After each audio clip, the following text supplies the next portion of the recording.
మనకు ఇన్స్టెంట్గా మటన్ చేసుకోవాలన్నా చికెన్ చేసుకోవాలన్నా మనం ఈ మసాలా చేసి పెట్టుకున్నాం అనుకోండి, మనకు ఈజీగా అయిపోతుంది, చాలా టేస్టీగా ఉంటుంది. దానికి కావాల్సినవి ఎండు మిరపకాయలు, వాటిని నేను వేడి నీళ్ళలో నానబెట్టాను. అలాగే ఎల్లిపాయలు, కావాల్సిన ధనియాలు, కొంచెం జీలకర్ర, ఉప్పు, అంతే. వీటిని అన్నిటిని వేసుకొని మనం ఇలా కచ్చపక్క దంచుకోవాలన్నమాట. నేను దీంట్లో ఎల్లిపాయలు, జీలకర్ర, ధనియాలు వేసాను, ఉప్పు వేసాను. ఇప్పుడు దీంట్లో కొన్ని పండు మిరపకాయలు కూడా వేసుకుందాం. పండు మిరపకాయలు వేసుకొని దీన్ని దంచుకుందాం. మసాలా రెడీ అయిపోతుంది. మీరు చికెన్లో మటన్లో ఇది వేసుకొని వండండి. తర్వాత నాకు చెప్పండి ఎలా వచ్చిందో. మంచి టేస్టీ ఎమ్మీ కర్రీస్ తయారవుతాయి మీకు. దీన్ని మనము ఏ కర్రీస్ లేవనుకోండి, మనం ఎల్లిపాయ కారం తింటాం కదా, అట్లా ఆ కారం లాగా కూడా ఉట్టి ఎల్లిపాయ కారం వేసుకొని ఒక ఆమ్లెట్ వేసుకొని తిన్నారనుకోండి, సూపర్ అంటే సూపర్.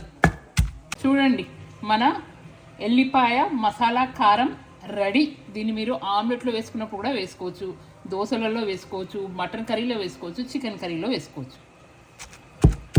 ఇందాక నేను చేసి చూపించాను కదా మసాలా మీకు, ఆ మసాలాతోటి ఇట్లా మటన్ కర్రీ వండుకోండి. చూడండి మటన్ కర్రీ ఎంత బాగా కనబడుతుందో.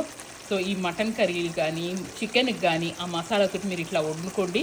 నాకు కమెంట్లో పెట్టండి ఎలా ఉందో. సూపర్ అంటే సూపర్ టేస్ట్.